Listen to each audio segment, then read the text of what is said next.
Mi nombre es Berenice. Tengo 32 años y nunca olvidaré aquella Nochebuena. Después de 3 años fuera, sorprendí a mi familia con una visita sin anunciar. Lo que me recibió me rompió el corazón. Mi abuela, Elena, estaba sentada temblando en el porche con una temperatura de -0,5 grados, vistiendo solo un suéter delgado. Adentro, a través de la ventana, mi familia reía y bebía champán junto a la chimenea. Levanté a la abuela en mis brazos, abrí la puerta de una patada y dije 6 palabras que pusieron sus rostros pálidos como un fantasma. Antes de continuar esta historia, déjame saber desde dónde estás viendo. Dale al botón de me gusta y suscríbete si alguna vez has defendido a alguien que no podía defenderse por sí mismo. El vínculo entre mi abuela, Elena, y yo es más profundo que la mayoría. Se convirtió en mi roca cuando yo tenía solo 8 años, después de que mi madre, Diana, se volviera a casar con un hombre llamado Ricardo. Mamá siempre estaba ansiosa por complacer a su nuevo esposo, a menudo a expensas de su relación conmigo. La abuela intervino y llenó ese vacío con un amor incondicional. Nuestra pequeña rutina comenzó cuando la abuela se mudó a nuestra casa. Cada mañana se despertaba temprano para prepararme el desayuno antes de la escuela. No cualquier desayuno, sino comidas especiales con tortitas en forma de corazón o huevos con caras graciosas que siempre me hacían sonreír.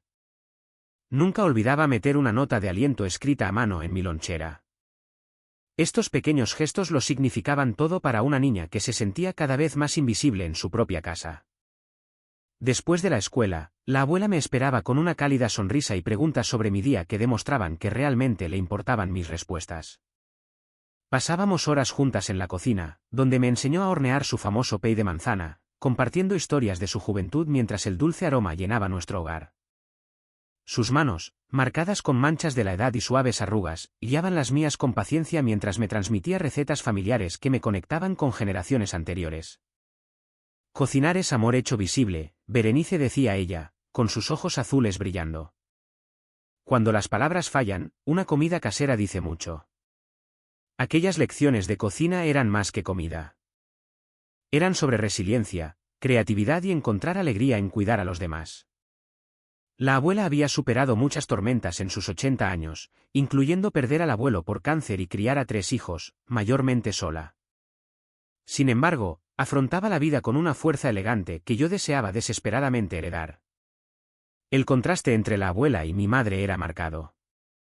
Mientras Diana se apresuraba en nuestras interacciones, constantemente distraída por las necesidades de Ricardo o las demandas de mi hermanastra Vanessa, la abuela ofrecía su presencia completa y sin prisas. Asistió a cada obra de teatro escolar, feria de ciencias y reunión de padres y maestros cuando mamá y Ricardo estaban demasiado ocupados. Celebraba mis victorias, por pequeñas que fueran, y me ayudaba a procesar las decepciones con una sabiduría que hacía que los fracasos parecieran peldaños en lugar de callejones sin salida. Cuando tuve dificultades con el álgebra en primero de secundaria, la abuela contrató a un tutor con sus modestos ahorros en lugar de dejar que me quedara atrás. Tu educación es una inversión que nadie puede quitarte, insistía. Gracias a su apoyo, finalmente sobresalí en matemáticas, lo que más tarde me abrió las puertas a becas. Mientras navegaba por las turbulentas aguas de la adolescencia, la abuela se convirtió en mi confidente. Podía contarle cualquier cosa sin miedo a ser juzgada. Cuando sufrí mi primer desamor a los 16, se sentó conmigo mientras lloraba, ofreciendo pañuelos y perspectiva en igual medida. Este dolor parece consumirlo todo ahora, dijo. Pero está enseñando a tu corazón a ser más fuerte y más perspicaz. Las personas adecuadas valorarán el tesoro que eres. Mientras tanto, mi relación con mi madre y mi padrastro se volvía cada vez más tensa. Ricardo era un exitoso hombre de negocios que valoraba las apariencias y los logros por encima de las conexiones emocionales. Me trataba con indiferencia cordial, en el mejor de los casos, reservando su afecto para Vanessa, su hija biológica que llegó 2 años después de su matrimonio. Mamá pareció adoptar sus valores, preocupándose más por el estatus social que por nutrir las relaciones. Vanessa aprendió rápidamente a manipular esta dinámica, recibiendo regalos lujosos y atención, mientras que se esperaba que yo mostrara gratitud por las necesidades básicas. Cuando necesitaba ropa nueva para la escuela, se presentaba como una inconveniencia. Cuando Vanessa quería marcas de diseñador, se organizaban días de compras con entusiasmo. La abuela notaba estas disparidades y complementaba en silencio lo que mis padres me negaban, siempre con cuidado de no crear más tensión en la casa. Nuestra casa era una espaciosa residencia de estilo colonial de 2 pisos en un próspero barrio de la Ciudad de México, en Lomas de Chapultepec. Inicialmente, la abuela tenía una cómoda habitación en la planta principal con su propio baño, una pequeña sala de estar y vistas al jardín que cuidaba con amor. Era su santuario, decorado con fotografías queridas y recuerdos de su larga vida. Pasé innumerables horas en esa habitación escuchando historias sobre cada objeto preciado, la caja de música antigua que tocaba Claro de Luna, el edredón cosido a mano por su madre, la colección de libros antiguos con su distintivo olor a papel. Cuando recibí una beca completa para estudiar diseño en una universidad a unos 550 kilómetros, en Guadalajara, me debatía entre la emoción por mi futuro y la preocupación por dejar a la abuela. Ella insistió en que fuera a perseguir mis sueños. Estaré bien, me aseguró, su voz firme y convencida. Tu éxito será mi mayor alegría. Así que me fui, prometiendo llamar a menudo y visitar durante las vacaciones. Al principio, mantuve este compromiso religiosamente. Hablábamos casi a diario, compartiendo detalles sobre mis clases y sus actividades cotidianas. Regresaba a casa para las fiestas y algunos fines de semana, atesorando nuestros reencuentros. Pero a medida que mis estudios se intensificaban y surgían oportunidades de prácticas, mis visitas se hicieron menos frecuentes. Aún así, nuestras llamadas telefónicas seguían siendo mi salvavidas hacia casa, hacia el amor incondicional con el que sabía que siempre podía contar. Mirando hacia atrás ahora, me doy cuenta de que fue entonces cuando las cosas empezaron a cambiar. No de repente, sino de formas sutiles que no supe reconocer a distancia. Si tan solo hubiera prestado más atención a la dinámica cambiante, quizás podría haber intervenido antes. Quizás podría haber evitado la pesadilla que me esperaba aquella fatídica Nochebuena. Después de graduarme con honores, conseguí un puesto en una prestigiosa firma de diseño en Monterrey. Mi carrera despegó más rápido de lo que anticipaba, con ascensos que llegaron rápidamente a medida que mis enfoques innovadores llamaban la atención de los altos directivos. A los 29 años, ya dirigía mi propio equipo y viajaba internacionalmente para presentaciones a clientes. El éxito exigía sacrificios, incluido el tiempo que podía dedicar a las conexiones familiares. Mis llamadas a la abuela pasaron de ser diarias a semanales, aunque me aseguraba de que fueran sustanciosas. Reservaba 1 hora cada domingo, acomodándome en el asiento junto a la ventana de mi apartamento con un té, de la misma manera en que solíamos sentarnos juntas.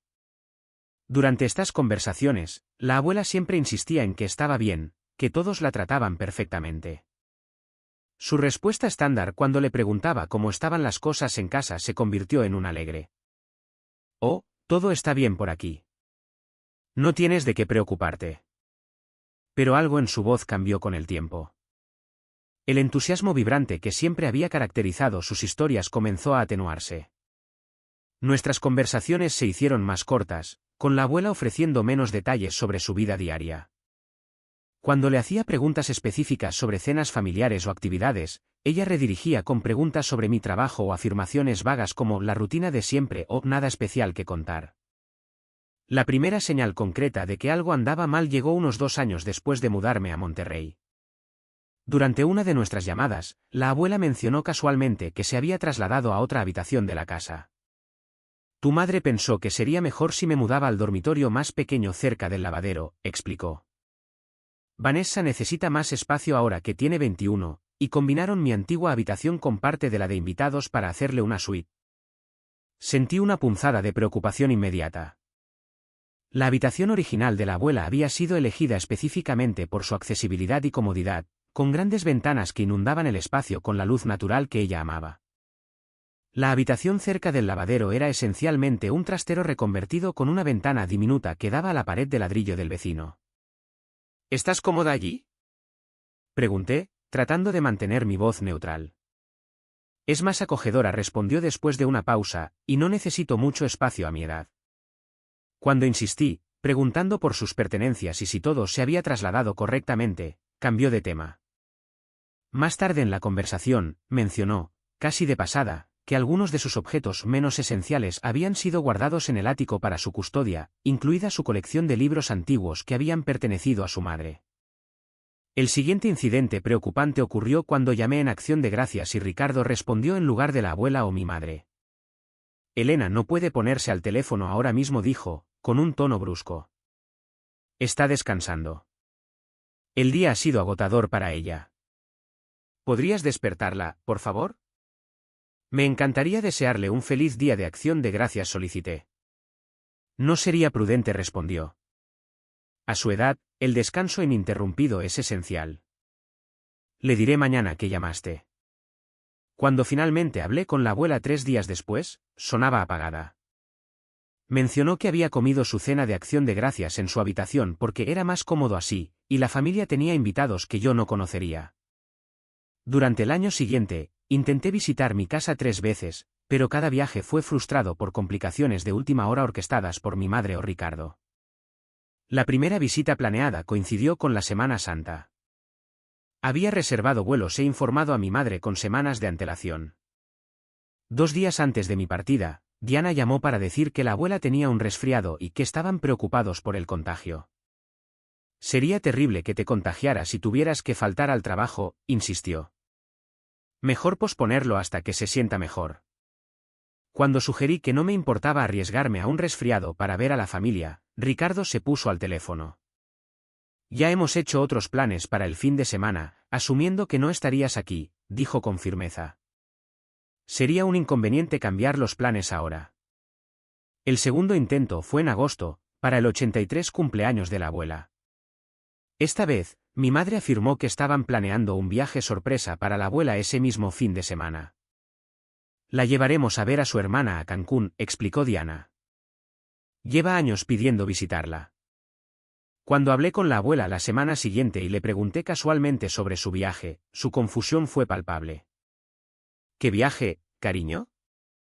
No he estado en ninguna parte. Cuando mencioné lo que mamá me había dicho, rápidamente se retractó. Ah, eso. Se pospuso. Tu madre ha estado muy ocupada con la planificación de la graduación universitaria de Vanessa. Mi tercer intento de visita estaba previsto para el día de la Revolución. Ni siquiera les dije que venía, con la intención de sorprender a todos. Sin embargo, mi vuelo fue cancelado debido a una tormenta, y no pude conseguir otra reserva a tiempo. Durante mi llamada de ese día, la abuela sonaba más distante que nunca. Hubo largas pausas en nuestra conversación, y 2 veces oí a alguien entrar en la habitación, lo que la hizo bajar la voz. ¿Está todo realmente bien, abuela? Le pregunté directamente. Sabes, puedes decirme si algo va mal. Hubo un largo silencio antes de que respondiera. La vida cambia a medida que envejecemos, Berenice. Algunos ajustes son más difíciles que otros, pero lo estoy llevando bien. Luego, con una voz aún más baja, añadió, echo de menos nuestras charlas en persona.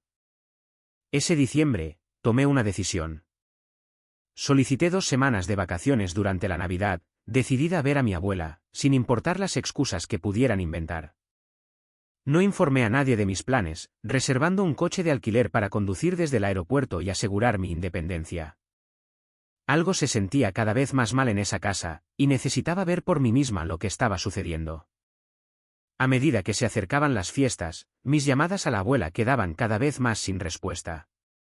Cuando lograba hablar con ella, nuestras conversaciones eran breves y a menudo interrumpidas. Sonaba cansada, su mente, antes aguda, a veces tenía dificultades para seguir nuestra discusión. La última vez que hablamos antes de Navidad, dijo algo que me heló la sangre. Si alguna vez pasa algo, susurró, recuerda que guardé el anillo de tu bisabuela en mi joyero azul. Debería ser para ti. Abuela, ¿por qué hablas así? Pregunté, alarmada. Por si acaso, respondió. Por si acaso. Esa fue la última vez que hablamos antes de que hiciera mi viaje a casa, con el corazón apesadumbrado por la preocupación y una creciente sensación de pavor. Llegué a la ciudad de Nochebuena, con las calles brillando con luces festivas que poco hacían para calentar la noche gélida. La temperatura que marcaba mi coche de alquiler era de menos 0,5 grados mientras giraba hacia la familiar calle arbolada donde había crecido. Eran poco más de las 8 de la tarde, y la mayoría de las casas estaban iluminadas con decoraciones navideñas y el movimiento de reuniones en su interior. La casa de nuestra familia se erguía tan grandiosa como siempre, su fachada colonial adornada con las luces de Navidad de calidad profesional que Ricardo insistía en instalar cada año. El gran ventanal que daba al jardín delantero revelaba el enorme árbol de Navidad en la sala de estar, decorado en el coordinado tema plateado y azul que mi madre prefería sobre los adornos más sentimentales. Aparqué al otro lado de la calle, reuniendo valor antes de acercarme. A través de la ventana, podía ver a la gente moverse por la sala, vestida con sus mejores galas navideñas. La fiesta anual de Nochebuena de mi madre estaba claramente en marcha. Reconocía a algunos amigos de la familia y parientes, todos sosteniendo copas de champán y riendo. La escena parecía perfecta, digna de una revista en su elegante puesta en escena. Al salir del coche, el frío me caló inmediatamente a través del abrigo. Me lo ajusté, cruzando la calle a toda prisa, mi aliento formando nubes en el aire gélido. Estaba a mitad del camino de entrada cuando un movimiento en el porche me llamó la atención. Allí, acurrucada en el banco de madera cerca de la puerta principal, había una pequeña figura con un suéter delgado y lo que parecían pantalones de pijama.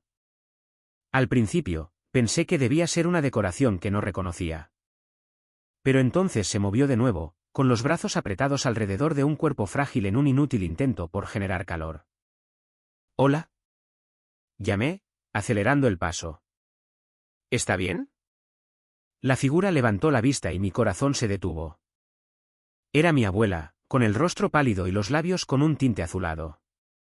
Su pelo plateado, siempre impecablemente peinado cuando la conocía, colgaba lacio alrededor de su rostro. Temblaba violentamente, su delgado cuerpo se mecía hacia adelante y hacia atrás en el banco. «¿Abuela?», jadeé, corriendo los últimos pasos. «¿Qué haces aquí afuera?». Me miró con confusión, sus ojos nublados y desenfocados. Frío fue todo lo que logró decir entre dientes castañeteantes. Inmediatamente me quité el abrigo y se lo puse sobre los hombros, arrodillándome para mirarla a la cara. Su piel se sentía como hielo, y de cerca pude ver que había perdido mucho peso. La mujer vibrante y fuerte que me había criado era ahora aterradoramente frágil. «Abuela, soy yo», Berenice, dije claramente, tomando sus manos heladas entre las mías. «¿Cuánto tiempo llevas aquí afuera?». El reconocimiento amaneció lentamente en sus ojos. «¿Berenice?», susurró, con la voz quebrada. Luego, de repente, empezó a llorar, lágrimas silenciosas que se congelaban en sus mejillas casi de inmediato en el frío glacial.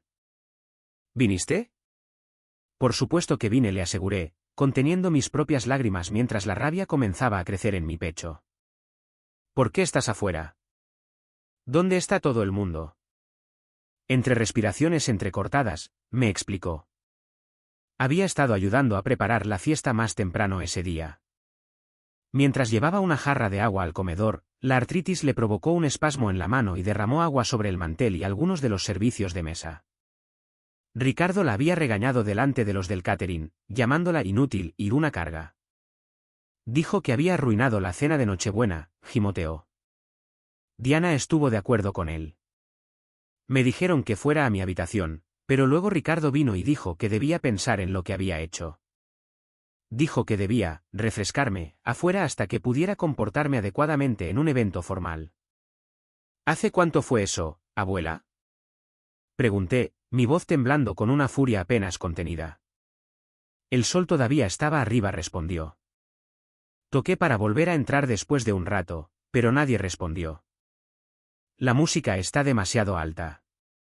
Miré mi reloj. El atardecer había sido alrededor de las 5:30 de la tarde. Había estado sentada a temperaturas bajo cero durante al menos 2 o 3 horas. La ayudé a ponerse de pie, alarmada por lo ligera que se sentía al soportar su peso. A través de la ventana, podía ver la fiesta en pleno apogeo. En el centro de la habitación estaba mi madre, radiante con un vestido de cóctel rojo, riendo mientras Ricardo llenaba su copa de champán. Vanessa estaba sentada en el brazo del sofá, siendo el centro de atención de varios invitados admiradores. Ninguno de ellos había pensado en comprobar cómo estaba la anciana que se congelaba en su porche. Mientras la abuela se apoyaba en mí, sentí que algo se rompía dentro de mí. Esto no era negligencia. Era crueldad, deliberada y calculada. Mi abuela podría haber desarrollado hipotermia o algo peor. En estas condiciones, podría haber muerto mientras ellos bebían champán caro a pocos metros de distancia. ¿Puedes caminar, abuela? Pregunté suavemente. Ella asintió débilmente. No muy rápido. Tomé una decisión rápida y la levanté cuidadosamente en mis brazos. No pesaba casi nada, otra señal de cuánto se había deteriorado su salud. Su cuerpo temblaba contra el mío mientras la llevaba hacia la puerta principal. A través de la ventana, vi a mi primo Tomás notarnos primero. Sus ojos se abrieron de par en par, y le dio un codazo a mi tía Sara, quien se giró y se quedó helada en medio de la conversación. Como una ola, la conciencia se extendió por la habitación a medida que más rostros se giraban hacia la ventana. Ajusté el peso de la abuela en mis brazos, estabilizándola mientras me preparaba para confrontar a la familia que la había desechado como una posesión no deseada. La rabia dentro de mí solo era atenuada por mi preocupación por su bienestar. Necesitaba que entrara en calor inmediatamente, pero también necesitaba respuestas. Vi a Ricardo notar la conmoción y seguir la mirada de sus invitados hacia la ventana. Su expresión cambió de confusión a sorpresa y luego a algo parecido al miedo cuando me reconoció. ¿Bien? Debería tener miedo. Con mi abuela acunada contra mi pecho, me acerqué a la puerta. Estaba cerrada con llave. Por supuesto, estaba cerrada con llave. Nunca tuvieron la intención de dejarla volver a entrar. Toqué el timbre, esperando con una furia creciente mientras se acercaban unos pasos. La puerta se abrió, revelando el rostro perfectamente maquillado de mi madre, su sonrisa de fiesta ensayada se congeló cuando me vio. Sus ojos se desviaron de mi rostro a la figura acurrucada de mi abuela en mis brazos. ¿Berenice? ¿Qué? ¿Qué haces aquí? Balbuceó, bloqueando la entrada en lugar de hacerse a un lado. No le respondí directamente. En cambio, dije las 6 palabras que se habían estado acumulando dentro de mí desde que encontré a la abuela en ese banco. ¿Cómo pudieron hacerle esto? Mi voz era baja pero llevaba suficiente fuerza como para que varios invitados cercanos se giraran para mirar. Detrás de mi madre, apareció Ricardo, su expresión oscureciéndose cuando nos vio. Esta es una fiesta privada, comenzó, como si yo fuera una extraña que había entrado de la calle. Elena solo estaba tomando un poco de aire. ¿Un poco de aire? Repetí incrédula. Ha estado sentada afuera durante horas a temperaturas bajo cero sin abrigo. Podría haber muerto ahí fuera. Sin esperar permiso, pasé junto a ellos hacia el calor de la casa. El contraste entre el frío exterior y el interior con calefacción era marcado, destacando cuán peligrosamente frío había estado para mi abuela. La habitación se quedó en silencio mientras llevaba a la abuela hacia la chimenea, los invitados se apartaban ante nosotros como el mar rojo. La senté suavemente en el sillón más cercano al fuego, manteniendo mi abrigo envuelto alrededor de sus hombros. Sus temblores no habían cesado, lo que me preocupaba profundamente. Que alguien me traiga una manta, ordené. Y para mi sorpresa, mi primo Tomás salió inmediatamente de la habitación, regresando momentos después con un grueso edredón. Asentí agradecida mientras envolvía a la abuela con él. Ricardo se acercó, su rostro una máscara de ira contenida. Berenice, estás montando una escena. Esto es completamente innecesario. Tu abuela hizo un desastre con los preparativos de la cena y se le pidió que se tomara un breve descanso. Sabe que la habríamos dejado volver a entrar si hubiera llamado. Llamó, dije, levantándome para enfrentarlo. Nadie respondió porque estaban todos demasiado ocupados celebrando como para preocuparse de si una mujer de 83 años se estaba muriendo de frío en su puerta. Mi madre se adelantó, poniendo una mano en el brazo de Ricardo. Cariño, estoy segura de que esto es solo un malentendido. Mamá ha estado confundida últimamente, olvidando cosas. Probablemente olvidó que podía usar su llave para volver a entrar. Me volví hacia ella, incapaz de creer lo que estaba oyendo. ¿Qué llave, mamá? Las puertas están cerradas con cerrojo desde adentro. Y aunque no lo estuvieran, ¿estás sugiriendo seriamente que está bien enviar a una anciana afuera con un clima bajo cero como castigo? ¿Qué les pasa? Para entonces, los invitados a la fiesta se movían incómodos, algunos recogiendo discretamente sus abrigos, mientras que otros observaban con un interés manifiesto. Vanessa estaba congelada junto al árbol de Navidad, su expresión ilegible. «No entiendes la situación», dijo Ricardo con desdén. «Elena se ha vuelto cada vez más difícil de sobrellevar.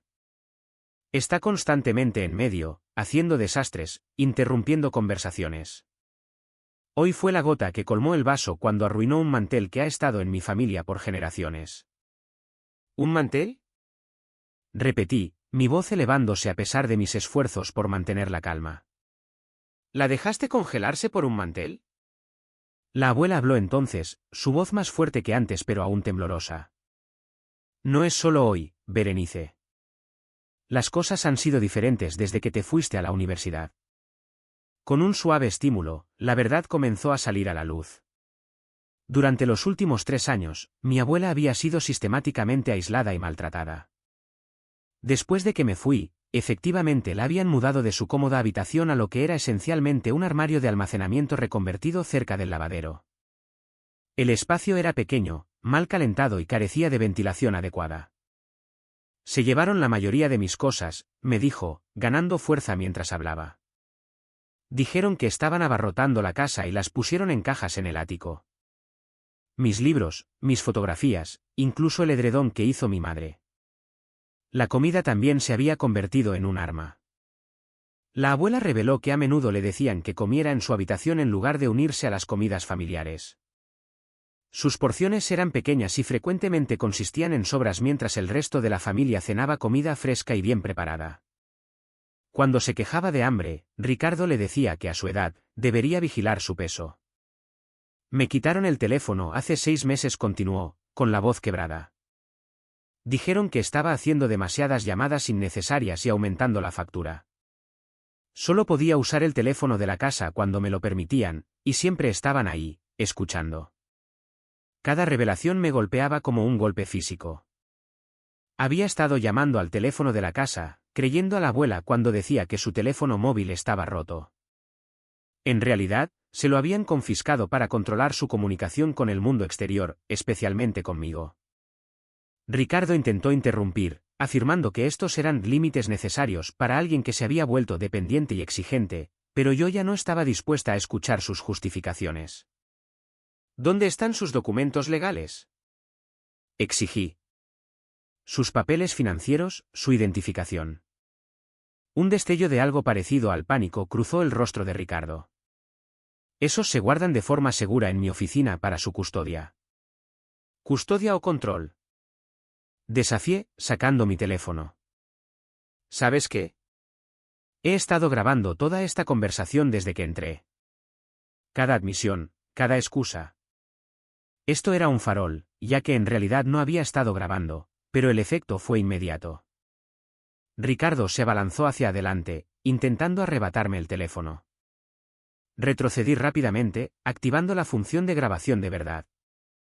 «Tócame y añadiré agresión a los cargos de abuso de ancianos», advertí, lo suficientemente alto para que todos lo oyeran. Ricardo se quedó helado, de repente consciente de los testigos que nos rodeaban. Me dirigí a la sala en general. «Pido disculpas a aquellos de ustedes que vinieron aquí esperando una velada agradable, pero necesito que todos sepan lo que ha estado sucediendo en esta casa. Mi abuela ha sido sistemáticamente abusada, aislada y descuidada por las personas que deberían haber estado cuidando de ella». Algunos invitados parecían conmocionados, otros incómodos, y algunos asintieron levemente como si hubieran sospechado que algo andaba mal. Mi tía Sara se adelantó. «Noté que Elena ha perdido peso», admitió en voz baja.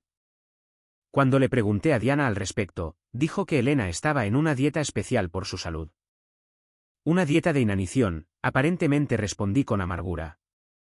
Mi madre finalmente encontró su voz de nuevo. «No tienes derecho a entrar en nuestra casa y hacer estas acusaciones. Has estado fuera durante años, persiguiendo tu carrera, mientras nosotros hemos estado cuidando de mamá día tras día». ¿Cuidando de ella? Reí incrédula. ¿Llaman a esto cuidado?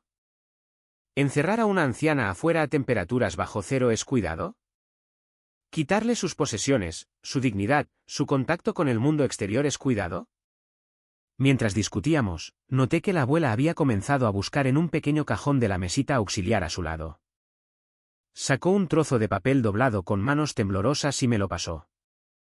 Guardé esto escondido, susurró. Era un extracto bancario que mostraba los depósitos de su pensión, pero ninguna retirada en el último año. Cuando le pregunté sobre esto, reveló la información más inquietante hasta el momento. Ricardo administra mi dinero ahora, explicó. Dijo que era mejor así, con mi memoria no siendo lo que solía ser.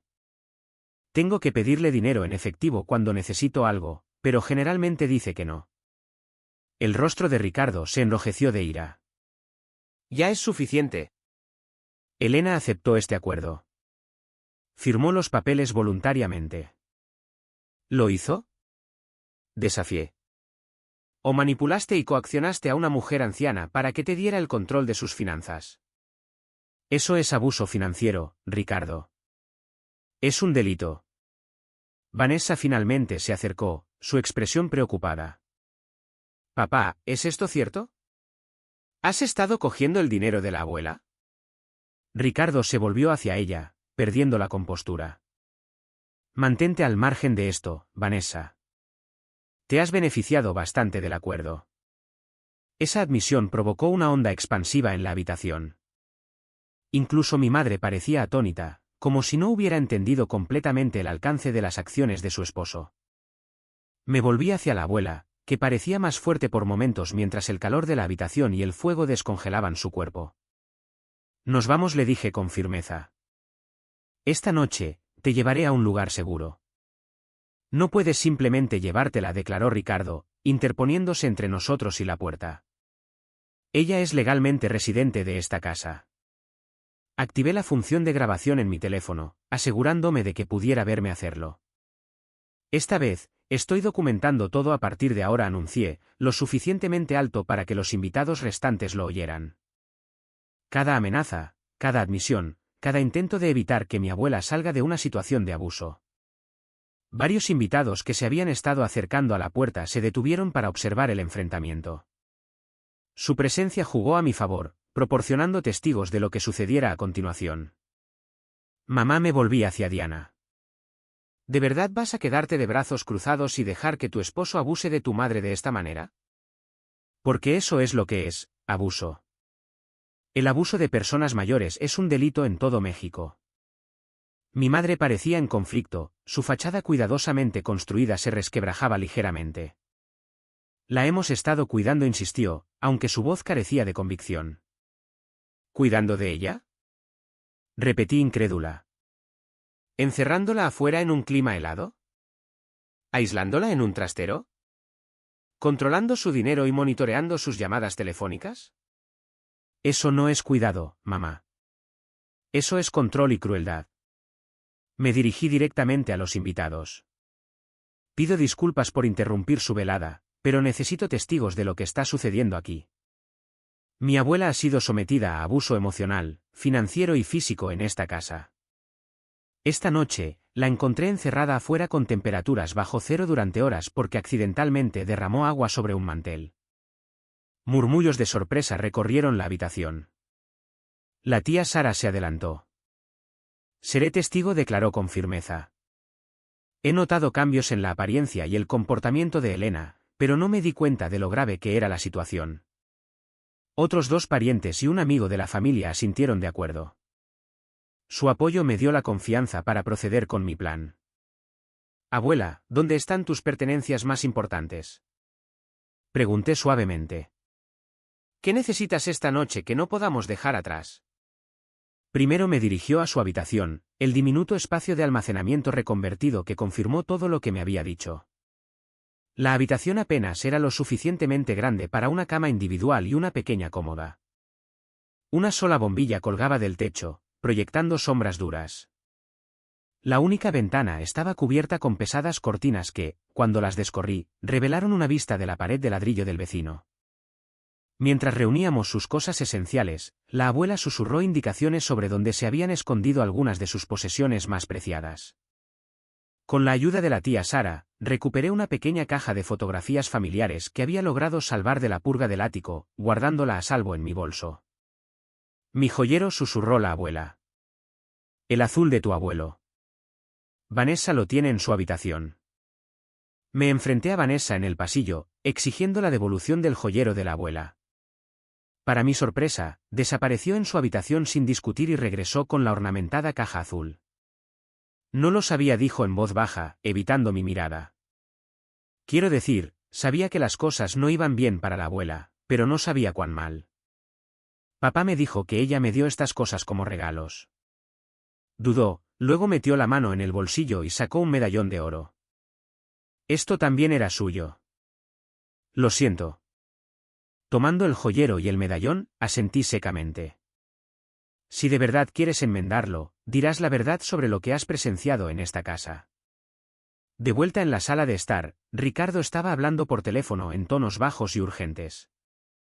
Capté fragmentos sobre el asunto familiar y confusión. Ya estaba intentando controlar la narrativa. Voy a llamar a la policía, anuncié en voz alta, sacando mi propio teléfono, y a la fiscalía.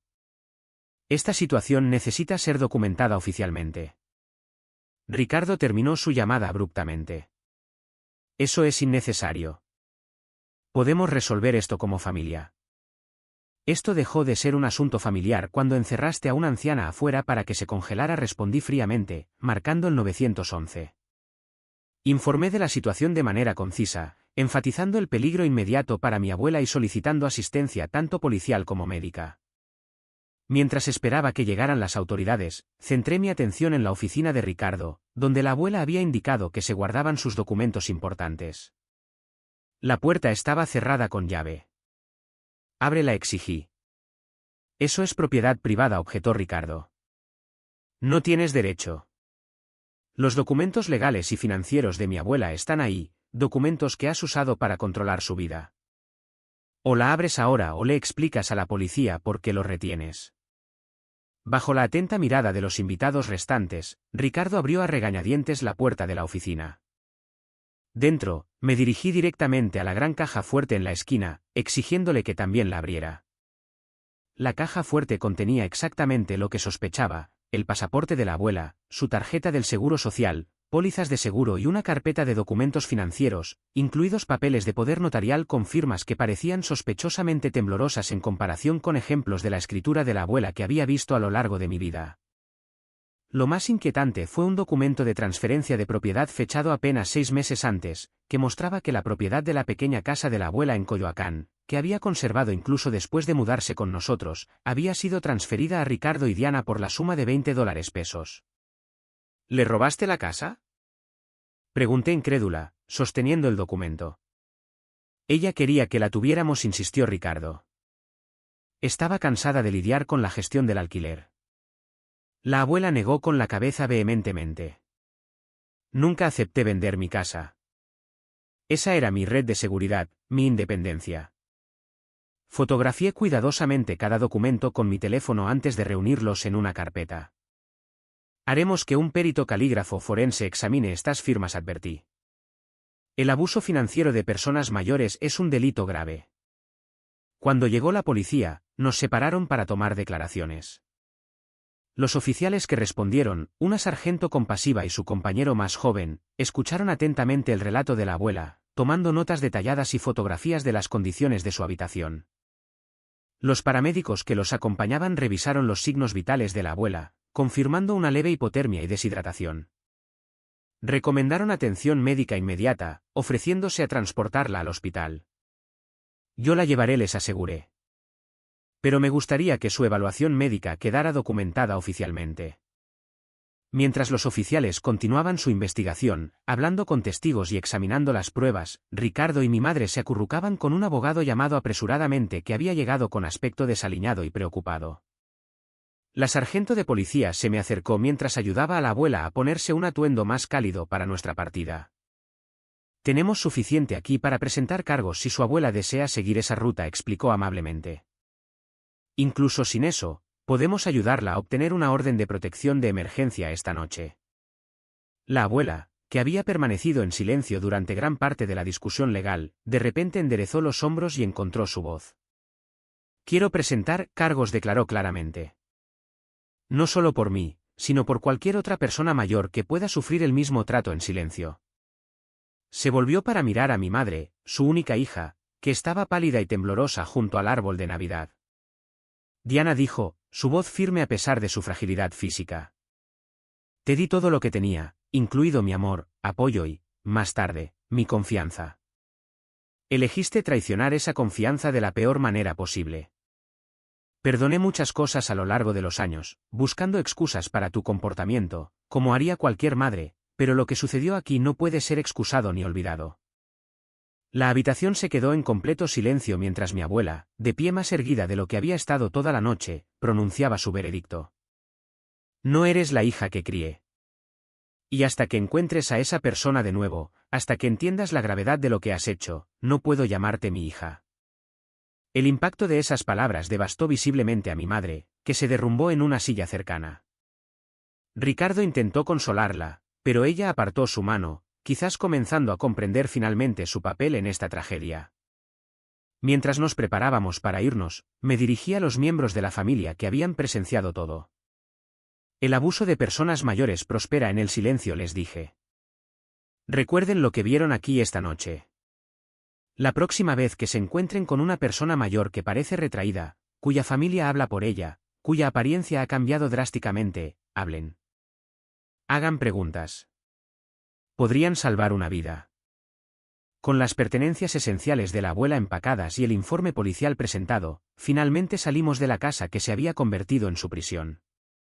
Mientras la ayudaba a subir a mi coche de alquiler, se giró para mirar hacia atrás, a la elegante casa con sus centelleantes luces de Navidad y sus perfectas decoraciones navideñas.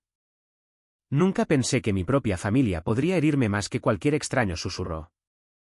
Ahora tienes una familia diferente, le aseguré, apretando su mano. Una que nunca te defraudará. Esa noche, registré a la abuela en una cómoda suite de hotel no muy lejos de la casa de nuestra familia. La festividad significaba que la mayoría de los establecimientos operaban con personal mínimo, pero cuando el gerente de noche escuchó nuestra situación, se aseguró personalmente de que tuviéramos todo lo que necesitábamos, incluidas mantas adicionales, té caliente y una cena tardía enviada a nuestra habitación. Una vez instaladas, contacté a una vieja amiga de la preparatoria que se había convertido en enfermera geriátrica. A pesar de la hora tardía y la festividad, vino al hotel para revisar a la abuela más a fondo, confirmando la evaluación de los paramédicos de hipotermia leve y deshidratación, pero también notando signos de desnutrición y lo que parecían ser los primeros efectos del trauma emocional. Las heridas físicas sanan más rápido que las emocionales, me dijo en voz baja mientras la abuela dormitaba en el dormitorio. Necesitará tiempo, paciencia y probablemente asesoramiento profesional para procesar lo que sucedió. Después de que mi amiga se fue, me senté en una silla junto a la cama de la abuela, observando el suave subir y bajar de su pecho mientras dormía. El contraste entre la pacífica habitación del hotel y la pesadilla que habíamos dejado atrás era marcado. Afuera, comenzó a nevar, transformando el mundo en una escena navideña de postal que parecía surrealista dados los eventos de la noche.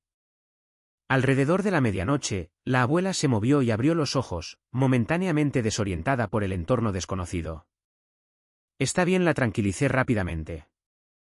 Estamos en un hotel. Estás a salvo. Relajó su mirada, encontrando la mía en la suave luz de la lámpara. Pensé que podría haber soñado que venías, admitió. He tenido ese sueño tantas veces. Mi corazón se rompió de nuevo con esas palabras. Siento mucho no haber venido antes, le dije, con la voz entrecortada. Debería haber sabido que algo andaba mal. Debería haber visto a través de sus excusas.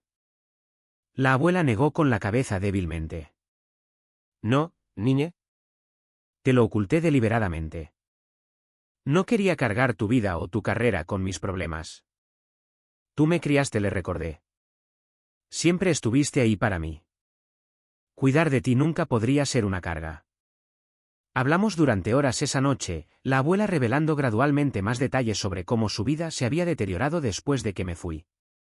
Los cambios habían sido incrementales al principio, pequeñas indignidades que parecían insignificantes de forma aislada pero que formaban un patrón de abuso con el tiempo. Ricardo siempre resintió mi presencia, explicó. Me veía como una obligación, un gasto de recursos que podrían destinarse a Vanessa o a su ascenso social. Después de que te fuiste, no había nadie vigilando, nadie a quien necesitara impresionar con buen comportamiento. El control financiero había comenzado con ayuda para administrar sus facturas, expandiéndose gradualmente hasta que Ricardo tuvo el control total de su pensión y ahorros. El aislamiento había sido igualmente calculado, con su acceso telefónico restringido y las visitas desalentadas con excusas sobre su salud o compromisos previos. La parte más difícil, confesó, con lágrimas resbalando por sus mejillas, era saber lo que te decían de mí. Que estaba confundida, que era difícil o que estaba demasiado cansada para visitas. Me preocupaba que pudieras creerles y dejar de intentar verme por completo. Nunca le aseguré. Siempre supe que algo andaba mal. Simplemente no me di cuenta de cuán mal. Por la mañana, agotada pero decidida, comencé a hacer llamadas para construir nuestra red de apoyo. Mi primera llamada fue a una amiga de la universidad que se había convertido en abogada especializada en Derecho de la Tercera Edad. Me recomendó a un colega en la Ciudad de México que se especializaba en casos de abuso de personas mayores y explotación financiera, alguien que podría ayudarnos a navegar tanto los cargos penales como la recuperación civil de los bienes de la abuela. A continuación, contacté a mi supervisora en la firma de diseño, explicando la situación y solicitando un permiso de ausencia prolongado. Para mi alivio, fue inmediatamente solidaria, ofreciendo organizar opciones de trabajo remoto una vez que las cosas se estabilizaran. La familia es lo primero, insistió. Tómate el tiempo que necesites. El día de Navidad, recibimos una visita inesperada. Vanessa llegó a la puerta de nuestra habitación de hotel, con aspecto inseguro y llevando varias bolsas. Traje los edredones de la abuela del ático, explicó con vacilación, y algunos de sus álbumes de fotos. También encontré esto en el armario de papá. Me entregó una pequeña caja que contenía el anillo de bodas de la abuela y varias otras reliquias familiares que supuestamente se habían perdido. Mientras la abuela descansaba, Vanessa y yo hablamos en el vestíbulo del hotel. Luchaba por reconciliar al padre que creía conocer con el hombre que había orquestado tal crueldad. Sabía que estaban tratando a la abuela de manera diferente, admitió. Pero papá siempre tenía explicaciones que parecían razonables. Necesitaba supervisión por problemas de memoria.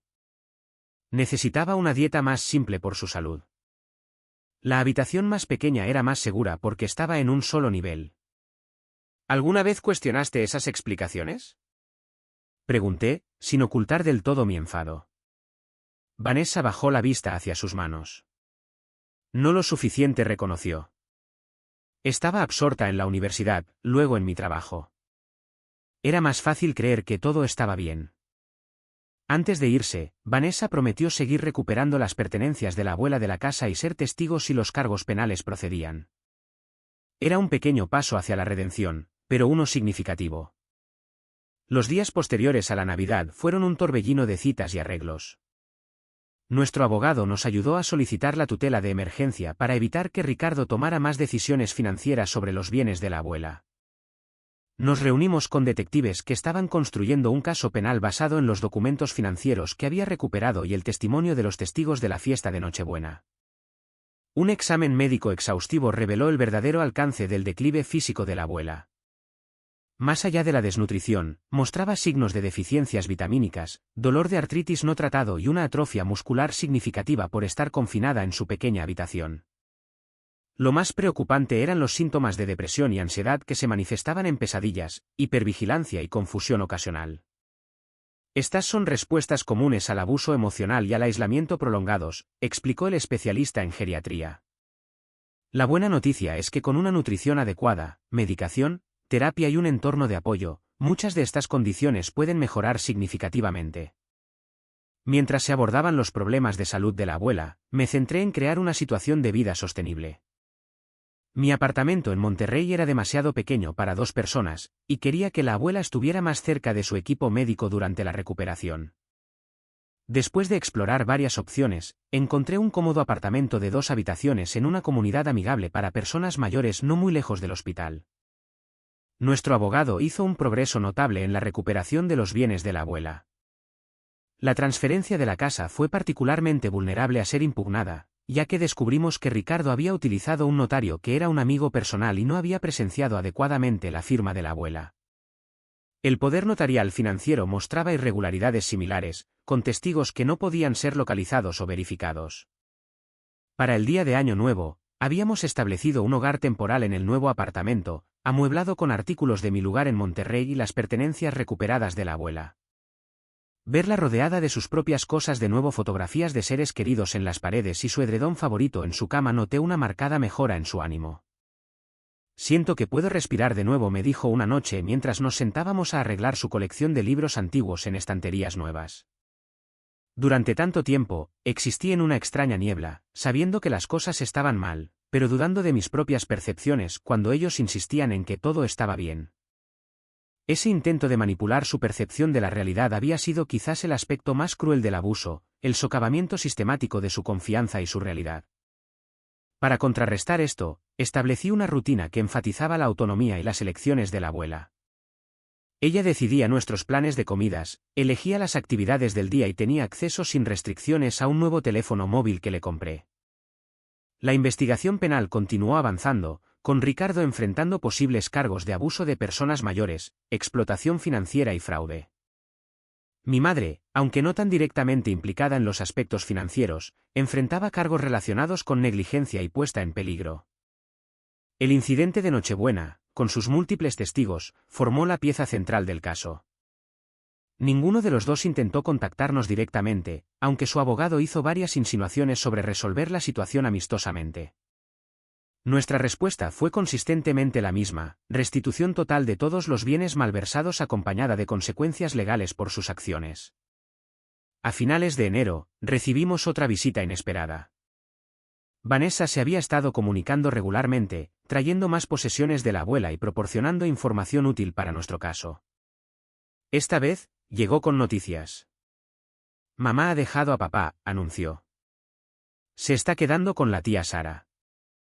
Dice que quiere hablar con la abuela, para disculparse en persona». La abuela consideró esta información pensativamente. Todavía no decidió. «No estoy lista para ver a Diana. Quizás con el tiempo, pero todavía no». El hecho de que pudiera tomar esta decisión, que pudiera priorizar su propio bienestar emocional por encima de las expectativas de los demás, representaba ya una curación significativa. La terapeuta que veía semanalmente confirmó este crecimiento. «Elena está reclamando su narrativa», explicó durante una sesión conjunta. «Ese es un paso esencial para recuperarse de este tipo de trauma». A principios de febrero, nos habíamos adaptado a una nueva normalidad. La salud de la abuela mejoraba constantemente con una nutrición adecuada y atención médica. Su artritis respondió bien al tratamiento, permitiéndole una mayor movilidad e independencia.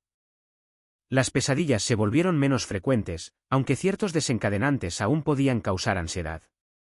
Arreglé para trabajar de forma remota indefinidamente, convirtiendo el pequeño estudio del apartamento en una oficina en casa.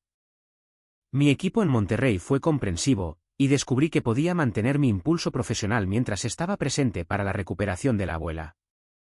El equilibrio no siempre era perfecto, pero era sostenible. Quizás el desarrollo más hermoso fue ver a la abuela redescubrir actividades que amaba. Se unió a un club de lectura para personas mayores en la biblioteca local. Comenzó a cultivar en macetas en nuestro pequeño balcón. Incluso comenzó a impartir una clase de repostería semanal en el centro comunitario, compartiendo las habilidades y recetas que una vez me había enseñado. Olvidé quién era por un tiempo, me confió una noche mientras caminábamos por el parque cerca de nuestro apartamento. Me hicieron sentir inútil, una carga. Ser necesitada de nuevo, tener algo valioso que compartir, me recuerda mi valor. Ese valor nunca había estado en duda para mí. Cada día, agradecía cualquier impulso que me hubiera llevado a hacer esa visita sin anunciar en Nochebuena, a confiar en mis instintos de que algo andaba mal. El pensamiento de lo que podría haber sucedido de otra manera era demasiado doloroso para contemplarlo.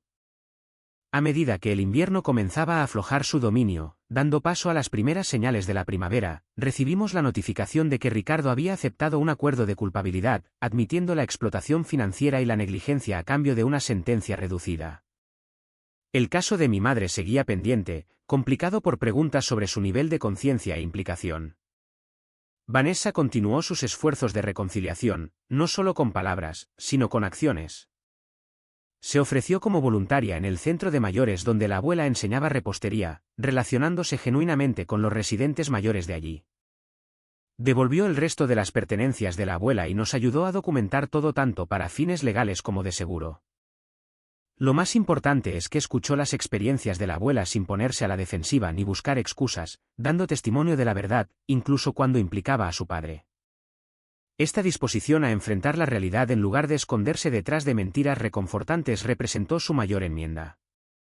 Para cuando se acercaba el primer aniversario de aquella fatídica Nochebuena, nuestras vidas se habían transformado de maneras que nunca podría haber imaginado. La abuela prosperaba en su nuevo entorno, con su salud restaurada y su espíritu resiliente. Yo había encontrado una satisfacción inesperada en nuestra vida compartida, mi perspectiva sobre el éxito y las prioridades alterada permanentemente por nuestra experiencia. Juntas, planeamos una celebración de Navidad muy diferente, una centrada en la gratitud, la curación y el verdadero significado de la familia, que habíamos descubierto que tenía poco que ver con la sangre y todo que ver con el amor, el respeto y el cuidado. Un año después de aquella pesadillesca Nochebuena, la abuela y yo estábamos en la cocina de nuestro nuevo hogar, una encantadora casita de 2 habitaciones que habíamos comprado juntas en un barrio tranquilo. El olor de su famoso pay de manzana llenaba el aire mientras nos preparábamos para la pequeña reunión de amigos y familia elegida que se unirían a nosotros para la cena de Navidad. Es difícil creer cuánto ha cambiado en un año, comenté, viéndola extender con confianza la masa de la tarta con manos que ya no temblaban de frío o miedo. La abuela sonrió, la expresión llegando a sus ojos de una manera que no lo había hecho durante aquellos oscuros días de abuso. De la peor Navidad a quizás la mejor, asintió. La vida tiene una manera de sorprendernos, incluso a mi edad.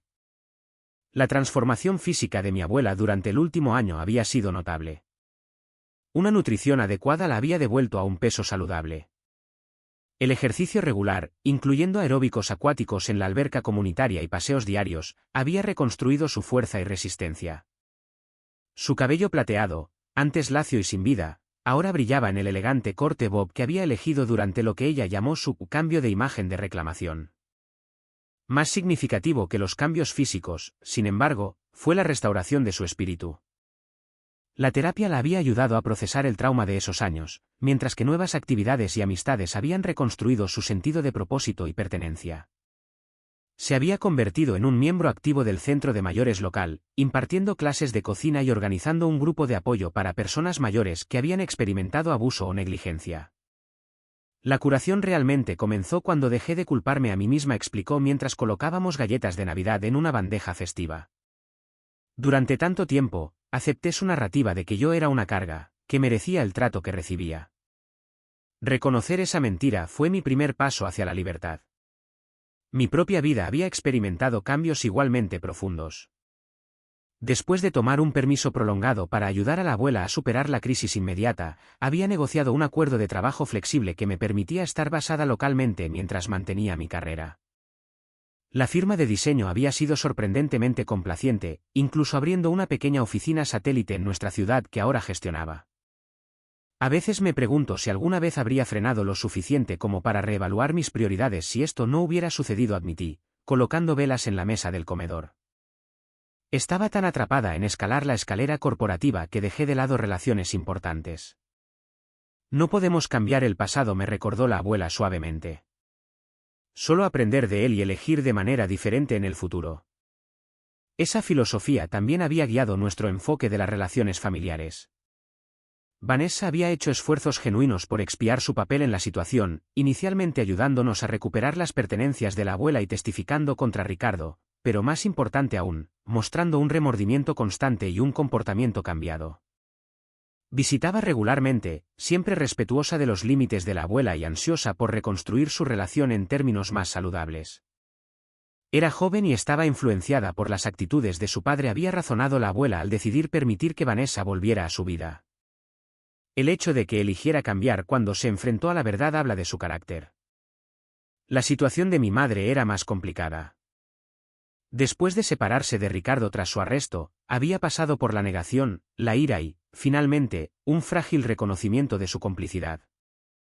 El sistema legal la había tratado con más indulgencia que a Ricardo, ordenando terapia y servicio comunitario en lugar de encarcelamiento debido a su menor papel en la explotación financiera.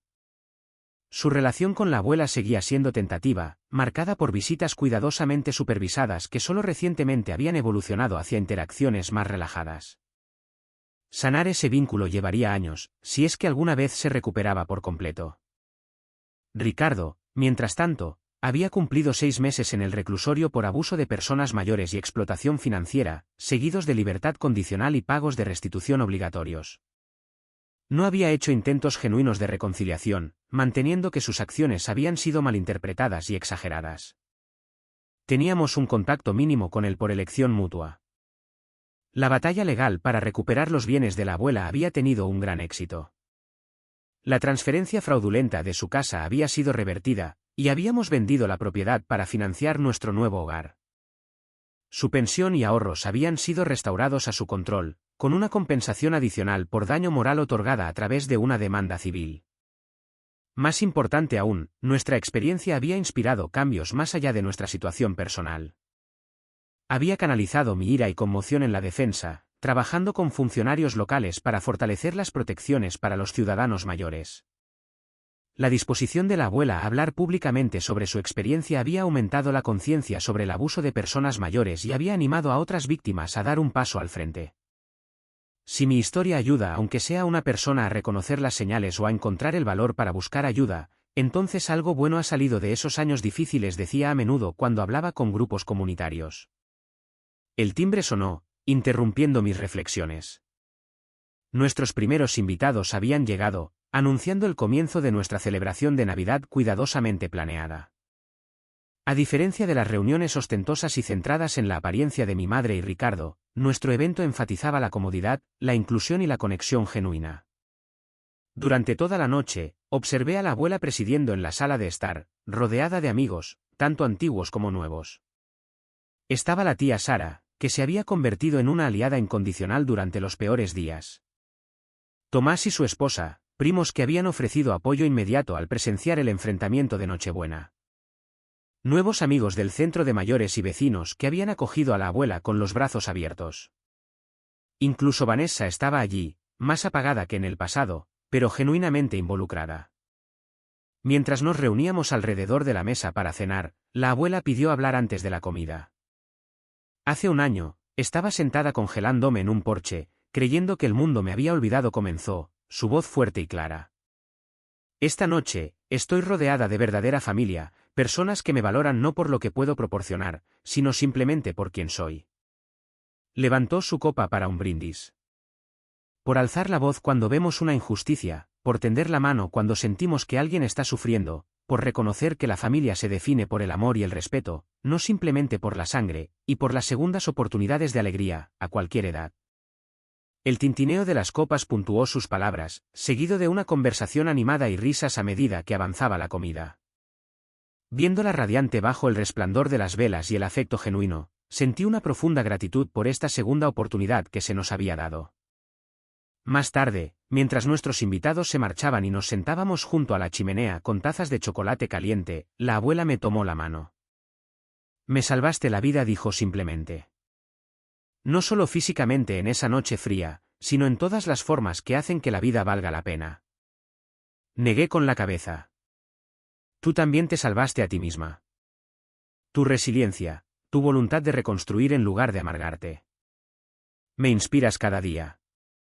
Esa noche reforzó las lecciones que ambas habíamos aprendido a través de nuestra terrible experiencia, que el amor sin respeto no es verdaderamente amor, que la familia se define por acciones, no por títulos o biología, que decir la verdad al poder requiere coraje pero trae la libertad final, que nunca es demasiado tarde para empezar de nuevo, para reclamar la alegría y el propósito. Lo más importante es que aprendimos que la verdadera medida de una persona no se encuentra en los grandes y dramáticos momentos de la vida, sino en las pequeñas elecciones diarias de tratar a los demás con dignidad, de mantenerse firme contra la injusticia y de crear espacios donde todos puedan prosperar. Al entrar juntos en un nuevo año, llevo estas lecciones conmigo. Las comparto ahora con la esperanza de que otros puedan reconocer las señales de advertencia del abuso de personas mayores antes de que las situaciones se vuelvan tan desesperadas como la nuestra. Estén atentos a cambios inexplicables en la apariencia o el comportamiento de una persona mayor. Sospechen de un aislamiento repentino o de una comunicación restringida. Cuestionen cuando los miembros de la familia siempre hablan por un pariente mayor en lugar de permitirle hablar por sí mismo. Si sospechan que alguien está sufriendo, acérquense. Su atención podría marcar toda la diferencia, como lo hizo para mi abuela en esa Nochebuena cuando finalmente seguí mis instintos y volví a casa sin avisar. ¿Alguna vez han tenido que enfrentarse a su propia familia para proteger a alguien vulnerable? ¿O han presenciado señales de abuso de personas mayores sobre las que desearían haber actuado? Compartan sus experiencias en los comentarios de abajo. Recuerden que al hablar, creamos una comunidad de conciencia que puede proteger a nuestros miembros más vulnerables. Por favor, denle a me gusta y suscríbanse si esta historia les ha llegado al corazón, y compártanla con alguien que pueda necesitar escuchar estas advertencias. Juntos, podemos asegurar que menos ancianos pasen las fiestas solos y asustados, y que más las pasen rodeados de amor y respeto genuinos. Gracias por escuchar mi historia, y que sus fiestas estén llenas del calor de la verdadera familia, como sea que la definan.